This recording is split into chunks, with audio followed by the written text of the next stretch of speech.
Meron tayong BBM rice. Yan, tag 29 ang kilo. Ayan ha. Yan ang bagong bigas para sa bagong Pilipinas. Yan. Ang itsura niya ay ganito. Ayan. Nakikita nyo po yung itsura. Ang pangit.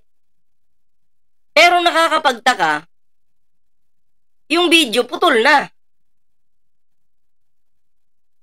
Kung titingnan nyo po yung lalagyan ng bigas, na sako na yan, diba?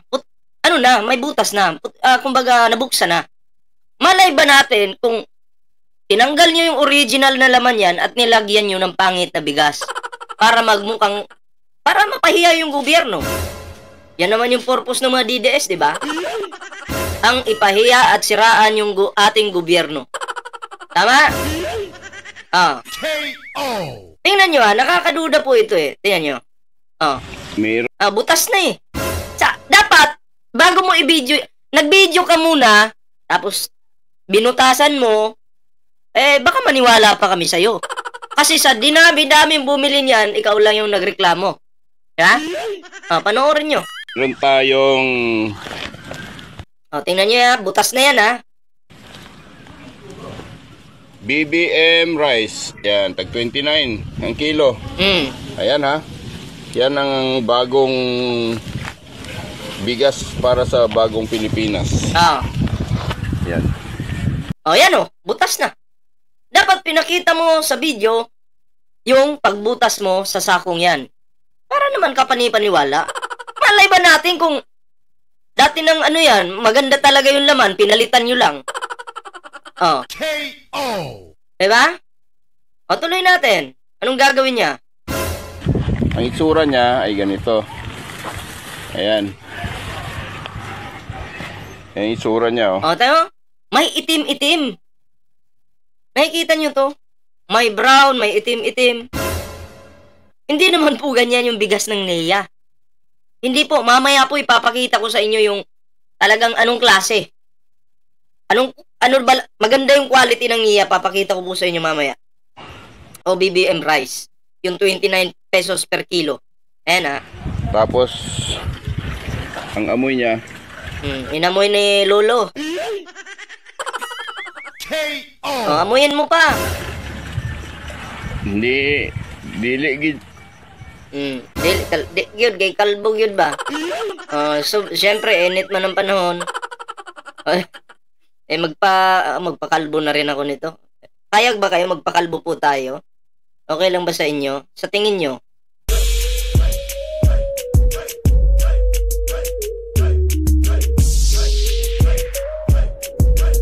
Okay. Wait lang. Nagalaw ko na naman tong humina yung audio natin, wait. Tuloy na tayo, okay na.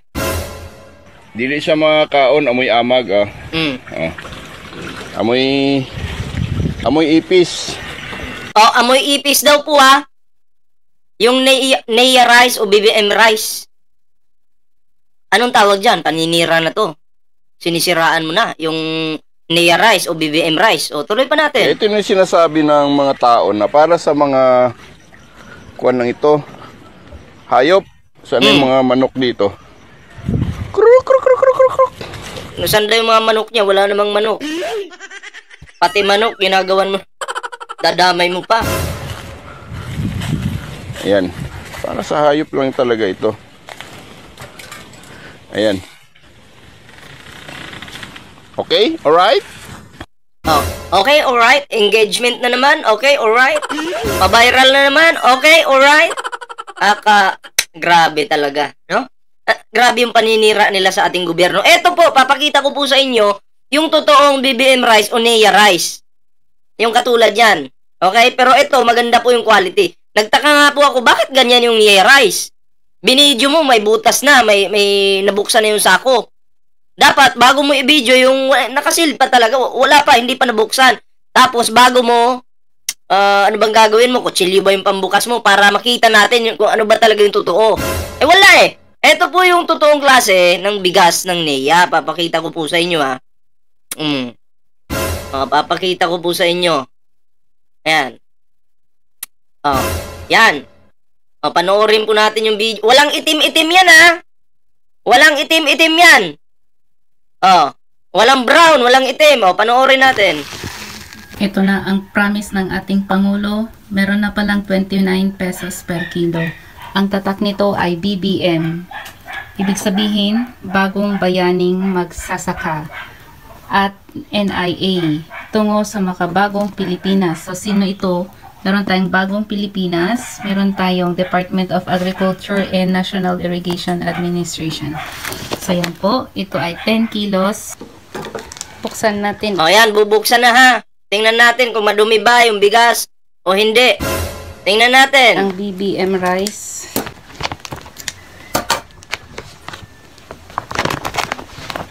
Ayaw pa rin. Dito yung automatic guys. Doble ang tahi nito oh. Hirap buksan ang BBM rice. Oh, iba dito, iba din dito sa kabila. So, ibig sabihin, grabe talaga yung pagkatahi. Doble-doble talaga, di ba? Oh. So, tingnan natin kung okay. Tapos yung sako niya talagang matibay. O, tingnan niyo, ang puti ng bigas, oh. Rice. Kumpara niyo itong bigas na to sa pinakita nung matanda kanina. Kumpara niyo. Oh. Wow. Ay, ganda. Walang mga bato-bato. Oh. Ang ganda daw, walang mga bato-bato. Ayan, oh. Ay, ganda. Oh. 'Di ba? Nakakapagtaka. Paninira na naman yung ginawa ng matandang kulangot na 'yon. Sa gobyerno. DDS yun eh. Oh. Walang mga... Ako kaya ko rin pong gawin yan kung halimbawa gusto kong siraan yung gobyerno. Ang gagawin ko, bibili ako ng Nea Rice na pinopromote ng gobyerno. Tapos, ano mangyayari? Tanggalin ko yung laman. Palitan ko ng pangit na bigas. O, di masisiraan yung gobyerno. Diba? O, tuloy natin. Mga bato-bato. O, yan ha. Malinis. Mamerge kaayo. Yan ang mga pa. Walang mga bato-bato. O. Buo-buo pa. O, buo-buo pa. Ayan o. Napakaputi. Ngayon, sino po ba itong matandang kulangot na to? Matandang kulangot tuloy.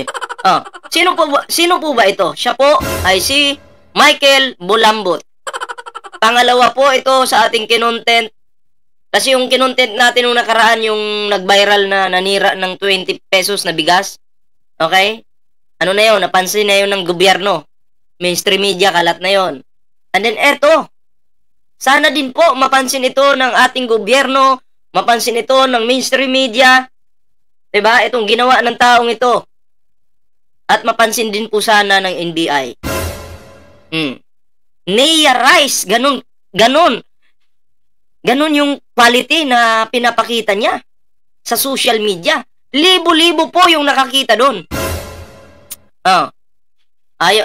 Kung ayaw kumain niya, ibigay na lang sa nangangailangan, mukhang mayaman yung tao ni China yan. Diba? Kung sa tingin mo may kapalpakan yung gobyerno, magbigay ka ng suggestion kung anong gagawin, anong dapat gawin. Hindi yung sisiraan mo, ida-down mo.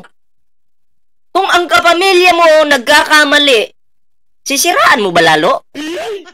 Kung ang nanay, tatay mo nagkamali or anak mo nagkamali, sisiraan mo ba yung anak mo? Sisiraan mo ba yung anak mo? O tutulungan mo para mas mag-improve pa? Diba? Dapat tulungan lang. Paano po uunlad ang bansang Pilipinas kung walang pagtutulungan? Sige nga. Paano uunlad?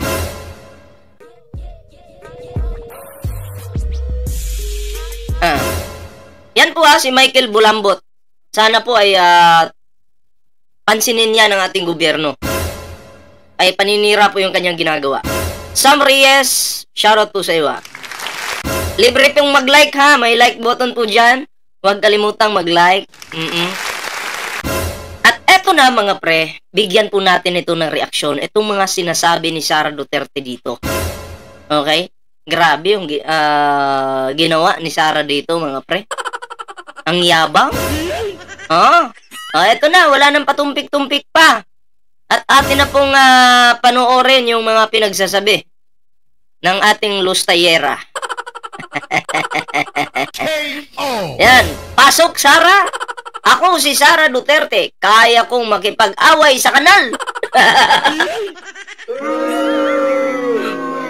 Kaya niya daw pong makipag-away sa kanal. Sa iniduro, kaya mo bang makipag-away? Ha? Ayun yung tanong. Shoutout muna kay Andrea Gavina. Magandang hapon po. Okay. Panoorin po natin yung video ito. Andito ako ngayon sa distrito niya. Nagpapakilala ako sa inyong lahat. Ako si Sara Duterte. Kaya ko makipag-away sa kanal. Kami, kung saan kami galing, doon sa Mindanao. Oh. Saan ka ba galing, Sara? Sa kanal? Kaya mo makipag-away sa kanal? Ha? Ayan po ulitin natin kasi medyo kakaiba yung sinabi niya Oh. Papakilala ako sa inyong lahat. Ako si... Press 1 muna! Kung ang tingin nyo kay Sara Duterte mukhang kanal. Press 1. Sige, press 1 po. Kung ano bang tingin nyo kay Sara? Kanal ba? Imburnal. Ayan kanal yung tingin nila kay Sara Duterte. Kanal yung tingin nila. Tuloy. Si Sara Duterte. Imburnal. Grabe kayo Kaya ko makipag-away sa kanal. Nako! Kami, kung saan kami galing, doon sa Mindanao. Sanay kami sa wala. Sanay po sila sa wala? Oo. Sanay sila sa wala. Pero tingnan mo yung buhay nila. Pa-travel lang. Pa-travel lang. Pa-relax lang. Diba? Padahig-dahig lang.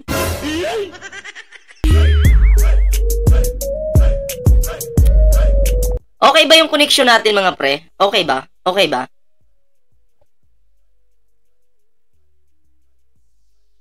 Ayan, tuloy natin. Tuloy. Kaya, walang mawawala sa akin kung dalhin ko ang away na ito dito sa kanal ng distrito ninyo. Grabe! Yung lugar pala ni Isko Moreno, ang tingin ni Sara Duterte sa Manila, kanal? Sinong taga Manila dyan? Intindihin niyo po yung sinabi ni Sara Duterte. Wala daw pong problema kung dalhin niya yung problema sa kanal ng distrito ninyo.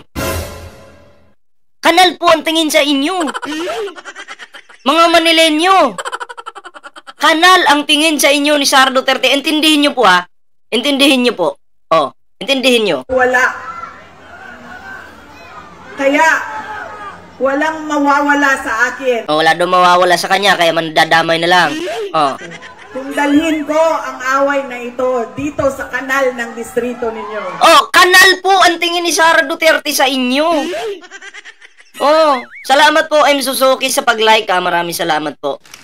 Nagigets niyo po yung sinabi ni Sara Duterte? Dito sa kanal ng distrito ninyo. Kanal po ang tingin ni Sara sa inyo. Kanal. Grabe ka bastos na babae. Yung mga Manilenyo tahimik. Yung away niya dadalhin diyan sa lugar niyo. Kasi kanal ang tingin sa inyo. For the last time. Eto pa, ulitin natin. Panghuli. Para mas maintindihan. Hindi marunong magsalita si Sayad. Doon sa Mindanao, sanay kami sa wala. Kaya, walang mawawala sa akin kung dalhin ko ang away na ito dito sa kanal ng distrito ninyo. Tuwan-tuwa din mga tanga. Binababoy na nga ni Sara Duterte yung lugar nyo. Kanal na nga yung tingin sa lugar nyo. Nagsisigawan pa sila, tuwan-tuwa pa. Shirley Elomen, shoutout po tuwan-tuwa pa. Pag mga DDS talaga tatanga-tanga. Oh. Sa totoo lang, tatanga-tanga talaga. Diba? Gamit-gamit naman po ng utak. Oh. Gamit-gamit po ng utak sana. Grabe. Ngayon ko lang nakita yung video na to eh. Kaya sabi ko, content ko nga ito kasi baka hindi nyo rin nakita yung video na to. Diba? Kanal ang tingin ni Sara Duterte sa mga Manileño o dyan sa Manila. Tama ka, ballpoint. Butas na. Anong nabutas? Diba? So yan huwag niyong kalimutan mag-like, share, at subscribe sa ating video na to. Ayan